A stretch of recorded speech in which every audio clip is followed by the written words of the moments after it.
Do you feel that you found a niche? Yeah, for sure. For sure, my disability. If I didn't have my disability, there would be no comedy.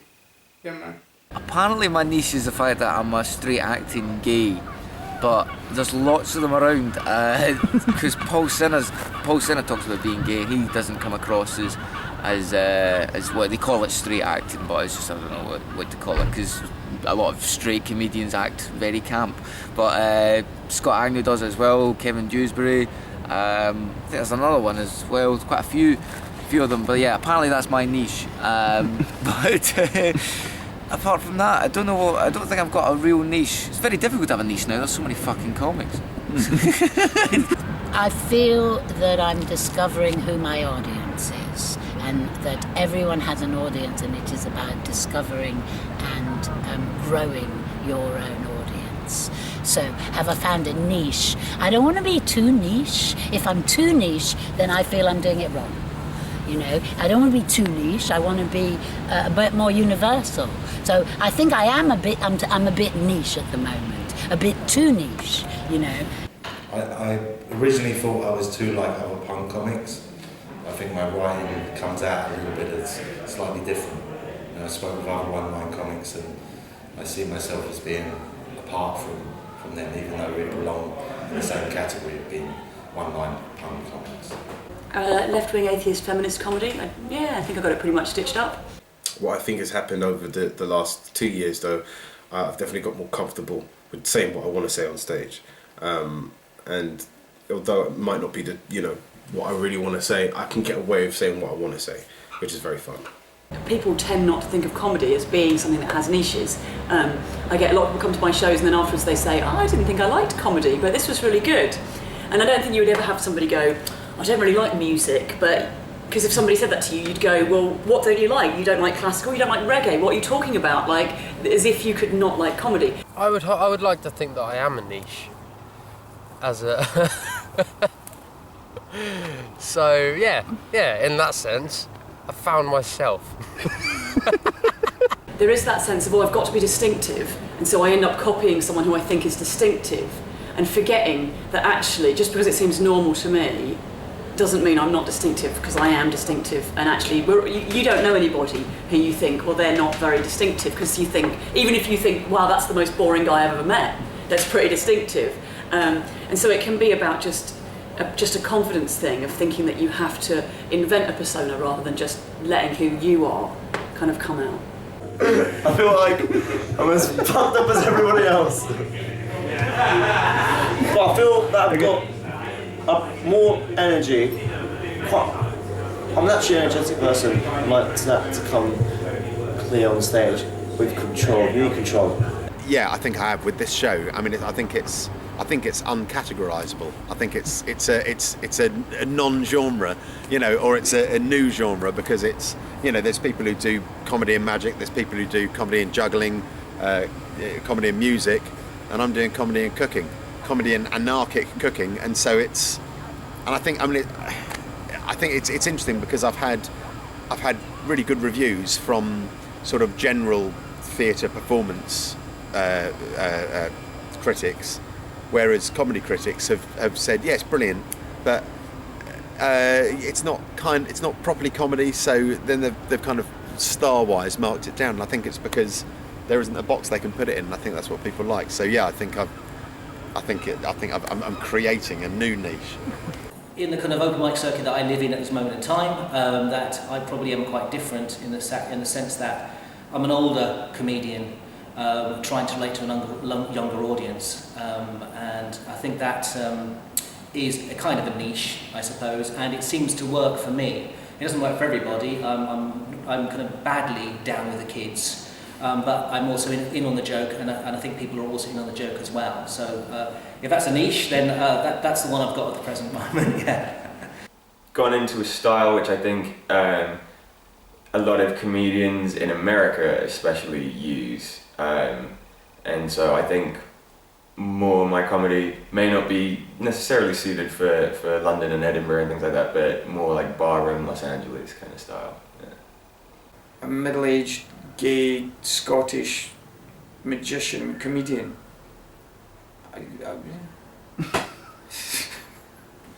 I think it's a small club, but A niche in the sense of if people want a political comedian but they don't want a political comedy, then I'm quite a good choice, because there's a lot of comedians out there who do sort of political comedy, as in here is some comedy about politics, whereas I do comedy that's got political bits and pieces in it. So it's comedy that's kind of got incidental bits and pieces of politics.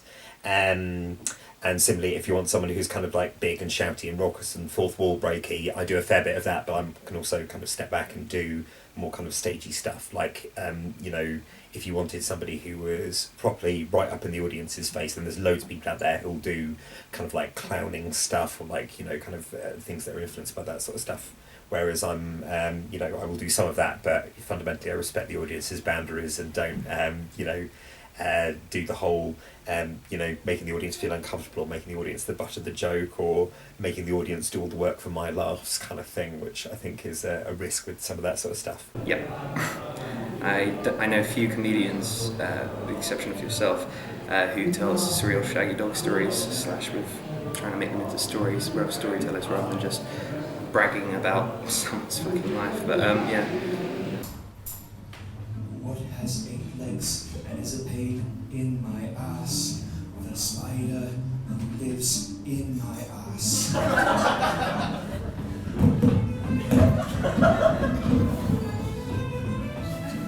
My webs are covered in poop, and my GP doesn't know what to do. Girls won't come back to my place, nor flies buzz near my ass. Everyone! What has 8 legs and is a pain in my ass? Yes! The spider who lives in my ass. Yeah, right! That was pretty good, that was. I didn't know that well.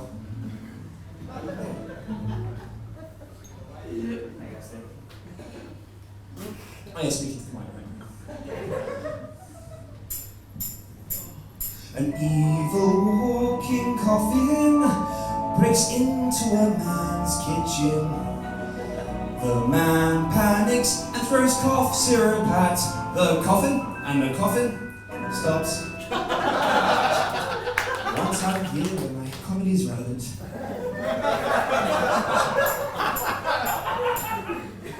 When I was younger, I said the following to my father. I can hear breathing underneath my bed, Daddy, I'm afraid. Joe, for the last time, that's your brother, Joe, this is a bunk bed. Have you ever been concerned about your style clashing or even like matching with someone else's?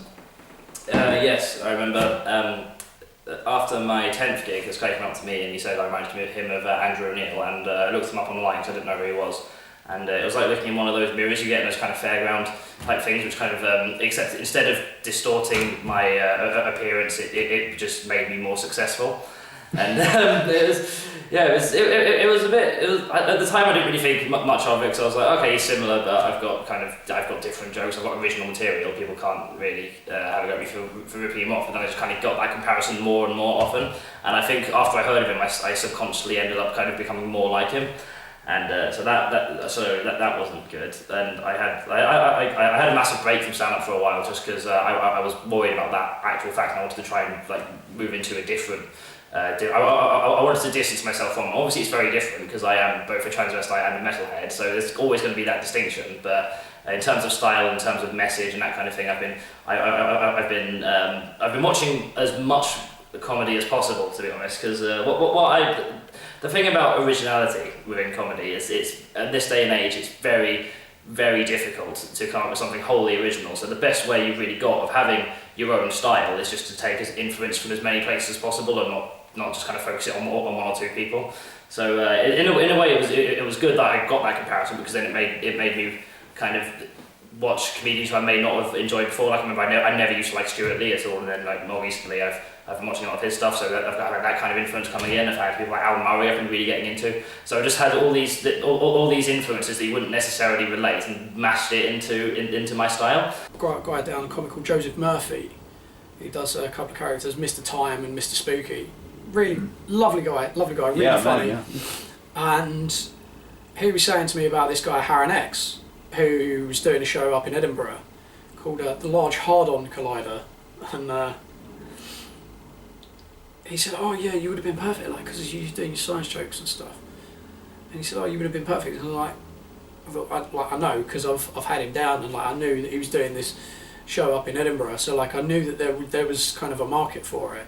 Before I started doing the comedy clubs, I was doing a lot of like mentalism stuff, which was I know it was very heavily based on Derren Brown, but it's such a very difficult thing to do, and trying to keep up with Derren Brown, I was like, no, so I had to just scrap mentalism entirely and try and get through to like doing what I didn't want to do at the time, and doing magic tricks again. But it was a lot more fun doing it that way, I found. I was hugely influenced by kind of Dylan Moore and then later kind of Stuart Lee. But again, Stuart Lee's stuff is so kind of, of Stuart Lee. And to be able to kind of deconstruct comedy is something that a comedian with real skill and a great deal of years behind him can do. I was trying to do that when I was, 21, and it was just a bit pretentious and terrible, to be honest. So, yeah, I've at least worked out what suits me better now. Like, I've written jokes before, and I've gone, I sound like I love Dave Attell. Love Dave Attell. He's like me. He does like sit up punch, a lot of gags, a lot of jokes, and I've written stuff. And I thought, sound a bit like him, but that's part of the writing process. As I'm writing and editing a joke, you sort of like notice things. But I always write how I talk, which is a good tip. One of the best tips I ever got when I started. Write how you talk, Yeah, and I think massively so, to the point where, probably to my detriment, but I stopped watching stand-up comedy to make sure that I didn't feel like I was sort of subliminally putting other people's styles into my sets. So I stopped watching comedians that I really, really enjoyed, and watched new people just to feel inspired from what they were doing, what they were talking about, and not copying or taking their style, but maybe being inspired by what they were talking about. So I just made sure I didn't take on anyone else's style by kind of watching someone too much. Because when you go and watch whether they're open mic or even established comedian, and you can see real hints of their influences, and sometimes for me I find it really obvious when I see their influence, and I find it a bit cringy, and I just want to pull them to one side and go, stop watching this comedian, please stop watching this comedian, because it's coming across too much in your set. You've been so inspired by them that you are imitating them. And yes, I think anyone that I really love, I don't binge on them. I'll watch them occasionally because I enjoy watching them, but I won't see too much of them, because otherwise I think then you end up copying them without realising that. I would imagine that any comedian would worry about, but it's not something that I'm preoccupied with. It's not something I'm deathly afraid of. So because stealing a joke in the comedy world is a very bad thing. You don't want to be somebody, or at least I don't want to be perceived as somebody who's stolen material. And I know some other comedian friends who have had material stolen from them, and it's not nice, especially when you come up with something that's really good and then somebody else takes it and attributes it to themselves. I do that thing if I think of a one-liner, because I don't usually do one-liners, I usually do more kind of stories that are personal to me, so it'll be very weird if somebody had exactly the same experience. But if I do a one-liner, I'll type it into Google to see if that one-liner's been done before by somebody else, and I think it's happened a couple of times. But at the same time, you have to see if it's exact same wording, then it's you maybe have taken that in from another comic saying it. But if it's not the same wording, you have to kind of think, well, maybe I might have just the same idea as somebody else. But I think most comics will definitely have that, of kind of worrying about kind of crossing things. But I don't think I've ever had I've had somebody say to me after shows, like, I do a joke similar to yours, I'm not saying you nicked it. It's usually that thing, I'm not saying you nicked it, but I do it just in case you see each other do that, and then you think, oh, hold on, have they nicked it? But I think if somebody nicked my material, I'd think, Jesus, they must be fucking desperate. I think that being too much like another comedian is a great problem to have. Like, if you're just like, oh man, like, I'm just too much I'm just too much Chris Rock up there, like, that's a great problem to have. Like, unless you're legitimately doing an impression of that person, I don't think it's something people should be worried about. No, not in my opinion. 100% no, because I don't think there is anybody else who's like me. I'm older, but I'm glamorous, but I'm very dirty, but lots of people don't like women who are very dirty, but and also I'm quite political, but I'm not like political like some of these, bang you over the head with their politics. But I think the subjects that interest me all have a political or socio-political side. Right, so I can't think of anybody that's exactly like me, but whereas I think that, if you're 25 years old, middle class, white male with no, quite good looking, then you might ask yourself if your style is unique enough. But by that time, you'd probably be signed by a big agent, so it wouldn't matter, would it? No. Because loads of stuff does match as loads. But I try and make it me. So I'm definitely not out to copy anyone, but I've definitely been influenced by people. In the start, I felt like when I compare myself, I don't want to compare myself to, for me, the best one, my comic, Mitch Hedberg. But the way his style is, that was born out of nerves, and perhaps he settled on that as a thing, rather than trying to overcome his confidence. I thought about that as well, but I don't want to be like another comedian, so I don't know, I hope my confidence in writing comes through, and that marks me out, in a niche way. No. No. Yeah, only people like Frank Skinner, we're not usually on the same bill. Dirty jokes, but then also feminist jokes, and I don't think there are many people doing that. I don't know. It's hard because you have your own style that comes from within you, and you don't know if that's a niche or not. Like, I've had some people telling me that what I do is unique, so I think that's good. So no, I've got quite a unique approach, and I think that's where most of my writing comes from as well. It comes from people I've met, situations I've been in, or situations my friends have been in, and I kind of bring that to people, which is like kind of surprising because most people might not know that kind of stuff. So yeah, definitely I don't think it's like anyone else's. Certainly when I started, I was so influenced by certain people like the amazing Jonathan, or there was a street entertainer called Brian. I don't know if you remember. Do you know Brian? Yeah, Crazy Brian. Eyes Brian. I've known him for years. and I wouldn't say I copied them, but I was so inspired by them that what I was doing was incredibly similar. But I think that's how anyone starts. You can't just start doing something brand new. You've got to emulate, and then through that you find your own style. I don't know, I've never looked at somebody else that way where I feel like I was worried about taking their style, because I have friends who love Jimi Hendrix, and can I hear Jimi Hendrix in their music? If they told me a little bit, but I still felt like it was their own. And then from acting, there's a great quote that says, "That which is most personal is most universal." So I always went, if I stay personal, I'll avoid the pitfall of accidentally sounding too much like somebody else. Like, I admire other people, but if I'm telling my story and talking about myself and talking about things that make me uncomfortable, then I feel like I'm talking about something that's fairly unique. I think you're going to see that in comics. I think a lot of comics are an amalgamation of all their influences, and some people, you can't help if you naturally sound a certain way, if you naturally have it, like if you happen to look just like Jerry Seinfeld, that's really nothing you can do about that. You can change your hairstyle and try to, if you happen to sound and look like him, you got an uphill battle. If you happen to look and sound like Ellen DeGeneres, you have an uphill battle. But I think by and large, I think every comic probably touches on that here and there at some point in their career. As long as you're aware of it, you pull back from it and make sure that you aren't being derivative and you aren't being, it's going to happen. I think if you're around comedy enough and you see enough comedy, not necessarily material, but I think people borrow mannerisms and they take things, and you just have to be aware of it and pull back from it and make sure it's not happening.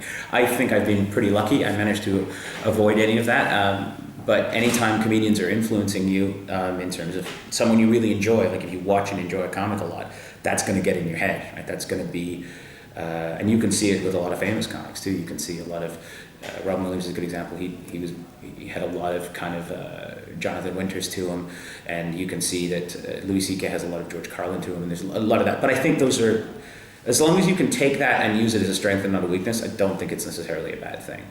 Some guy says to me, he's like, "Why are you so pro-gay?" I'm not pro-gay, okay? I'm anti-idiot. Like, If you're a straight guy, you should love gay guys, okay? The more gay guys, the better. Because it's less competition for women. Okay, the last people you need out there competing for the attention of women are guys with 6% body fat, a good haircut, and the ability to listen. Are you out of your mind? Well, how come gay people get a parade and this Chinese New Year parade? How come white straight guys don't get a parade? Well, for a couple of very good reasons, okay? One, a white straight male parade would be freaking boring.